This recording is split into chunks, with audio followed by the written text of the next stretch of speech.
Hello and welcome to another episode of Construction Corner Podcast. I'm Dylan. I'm your host, and today I'm going to be recapping the RE Plus conference that I attended this last week in Anaheim, California, and what it's all about. Again, Dillon Mitchell, electrical engineer specializing in commercial construction, and this year I will eclipse $1 billion in projects that I've directly had a hand in, whether it's been projects in my early career that I designed or later on as I grew, became a licensed engineer and actually signed and sealed those construction documents for the electrical systems for those projects. So decade plus of experience, ton of experience doing these projects, and I have learned a lot over the years. And the whole reason I do this podcast is to share the lessons I've learned along the way, whether that's in specifically electrical engineering, project management, hiring people, firing people, working with other trades and disciplines, architects, engineers, contractors, you name it. That's what this show is all about. And today, I'm just going to recap the conference, some takeaways that I had from it, and the lessons that I kind of learned and grabbed away from conferences. So, if you haven't been to some conferences in the past or really aren't familiar with just conference or trade shows in general, pretty much the way that these work are they're in big convention centers, and each company that goes there to attend has a booth anywhere from a like 10 by 10 space to I think the biggest ones here were like 40 by 40. So fairly big footprints for the biggest booths um, at this particular conference. And so walking the kind of trade show floor, you have tons of companies. I think there were in the thousands of companies that were in attendance there and exhibiting. You also have speakers and these little, whether they're roundtables or just speakers talking about the industry, what's going on. For this one in particular, RE Plus is a renewable energy conference. So, a ton of solar. There wasn't any wind, no hydro, and then batteries was the kind of other side of this. So everything to do with solar in the panels themselves, the hardware to install them on a roof or ground. So for utility sales stuff where they're put them on just in dirt, and then you have the arrays out in a field, basically. The inverters for them, transformers, all the utility grade distribution systems that go along with it were there. There were some engineering firms there. So you kind of had the gamut on that side of it, but solar and then batteries. So there was a ton of battery systems and companies, all the, again, more utility scale stuff for this, but basically a system where you'd have a um, container, right, of like a 50-foot container full of batteries, and the doors would come, you'd swing out to have all your battery stacks and everything in there for the renewables. So makes it pretty easy to set on a site. You just have a container unit that you would set and plug it in, and you're pretty much ready to go.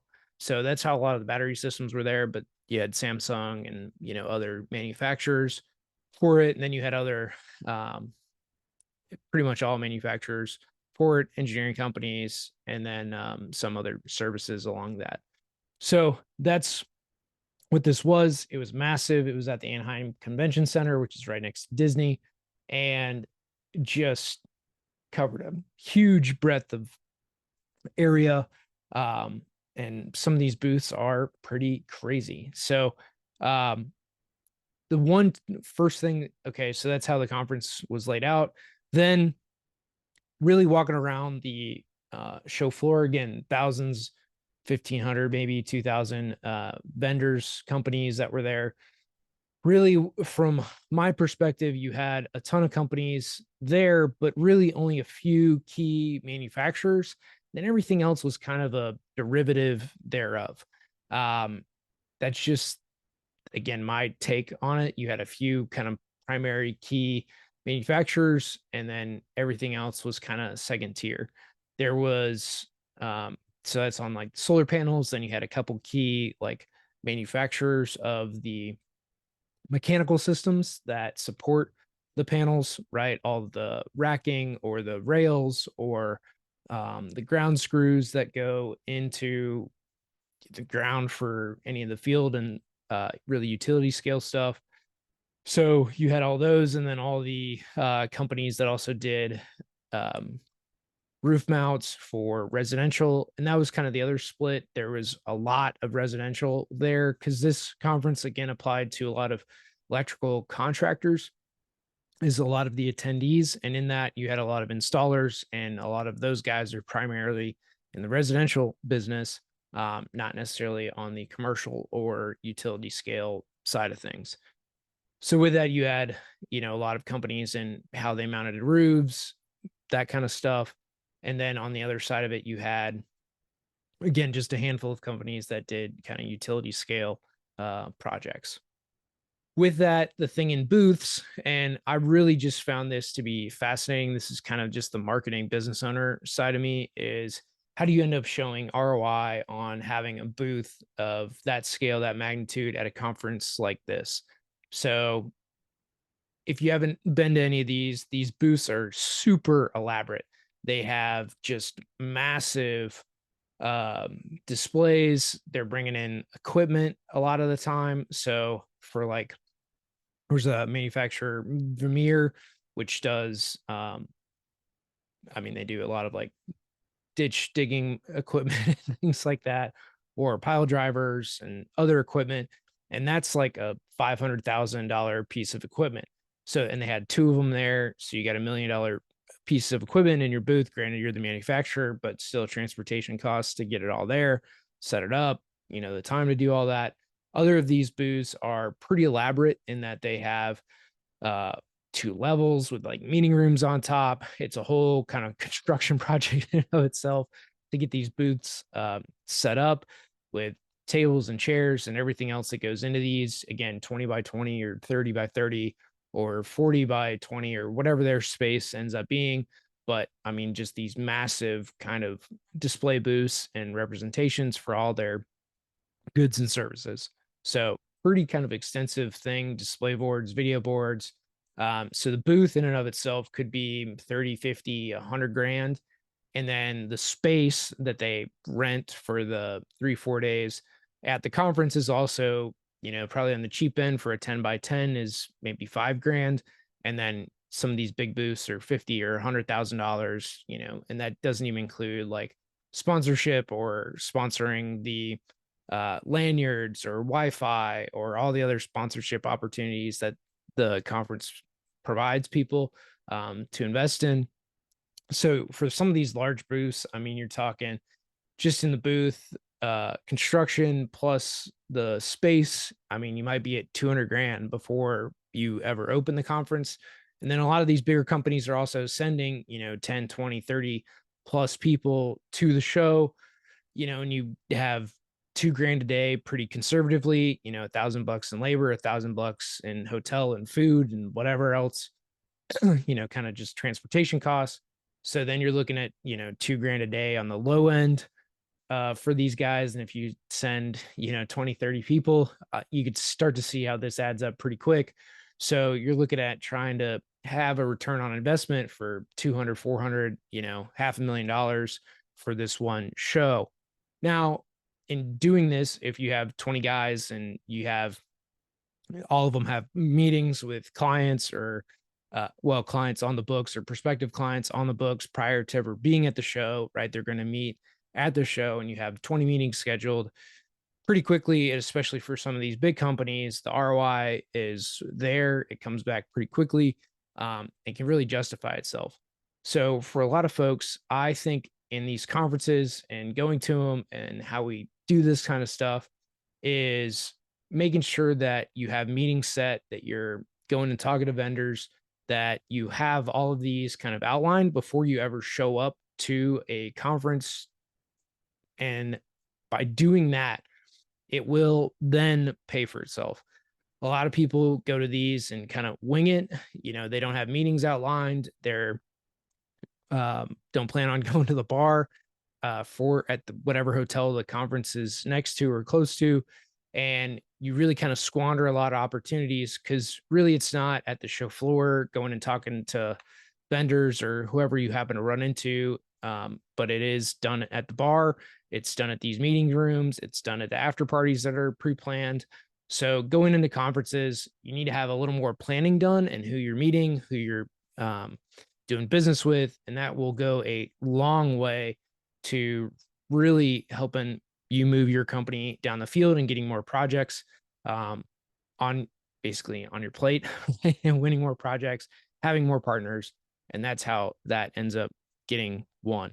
So as a small company, you might not be able to exhibit, but if you, again, go have a bunch of these meetings planned, you know who you're going to talk to, want to talk to, that goes a really long way to making these shows pay for themselves instead of you having to shell out, $500,000 before you go to any of these. So that's one. Again, a lot of money is just spent on flash and show. But again, if you have the substance, if you have the meetings, that's super beneficial. And then the third big takeaway is for this conference in particular, I want to make this point in that separating why people were there versus the theme of the conference. So it was all about renewable energy, really solar panels, solar installation, how to put these systems in, the materials that you can use to do a faster, easier, better job in installing, right? From steel that you're using, high tensile strength stuff, ground screws for all the utility scale stuff, roof mounting systems, ballasted systems to basically hold the panels down so they don't fly away in high wind situations. Transformers, inverters, generators, like battery systems, all this kind of stuff was there. So when it comes down to it, all this was done for the electrical contractor at the end of the day who's installing these projects. It was all about making their life easier, their life better, so that they make more money on these projects at the end of the day. There's a lot of them out there. A lot of these projects are out there. So they don't necessarily care about renewables or green or any of that, other than there's a lot of work in the solar space. And so it's all about them making more money effectively at the end of the day on their projects. And I think that gets misconstrued maybe a little bit in that there's a lot of people attending this, but because there's a lot of work, but again, only a few select people are going to drive this, right? At utility scale, it's again mandated on the government side. There's a lot of incentives for it. So people are going to install it in land that they have available to put these systems in. So it's not necessarily that a guy installing the system or bidding on these projects believes in it. It's a way for them to feed their families. And so I think we need to, again, take that into account because at the end of the day, like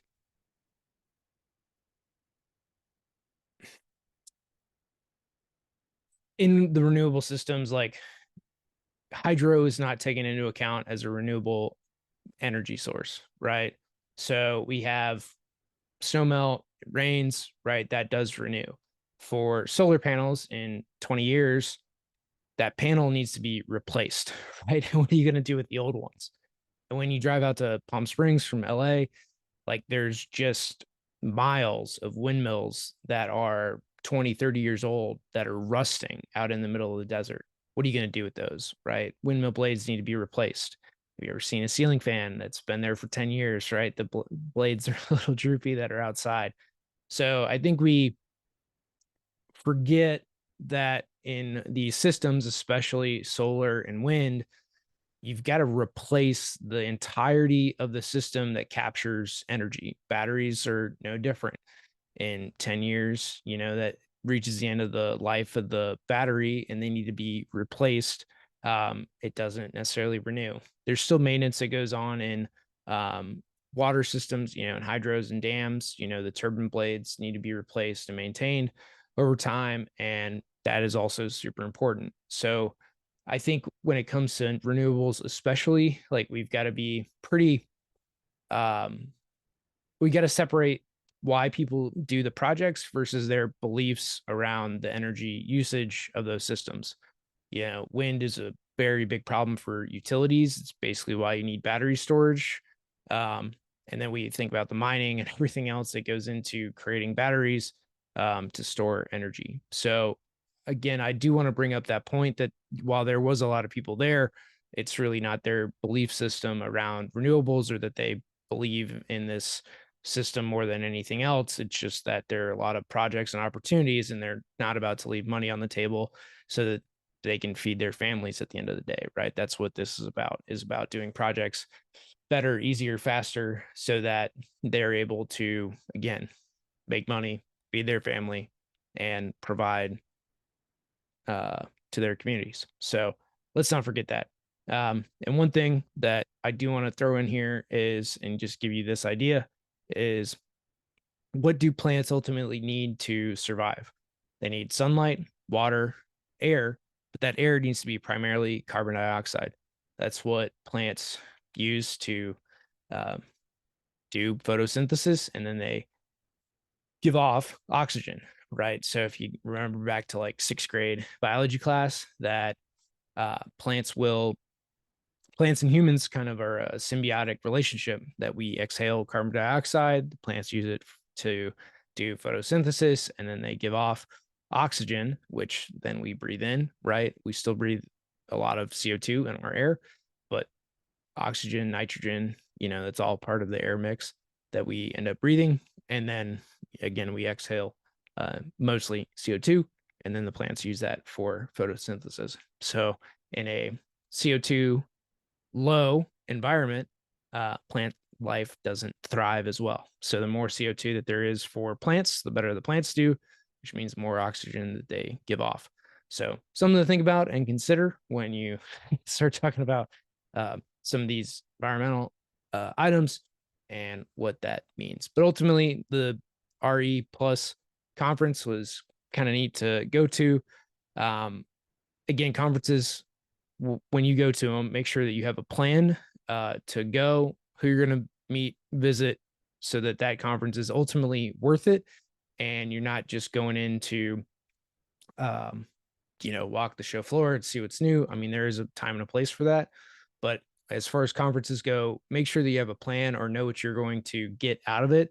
And some conferences are purely for learning, right? You're going there to hear all the speakers, see what's new, and then bring those things back to your company so that you can implement the new ideas, see what's new out there, and really for your benefit. But have a plan when you go to these conferences, and it'll do you a tremendous amount of good for you, for your company, and again, make sure that it's ROI positive, because at the end of the day, all this stuff has to get paid for.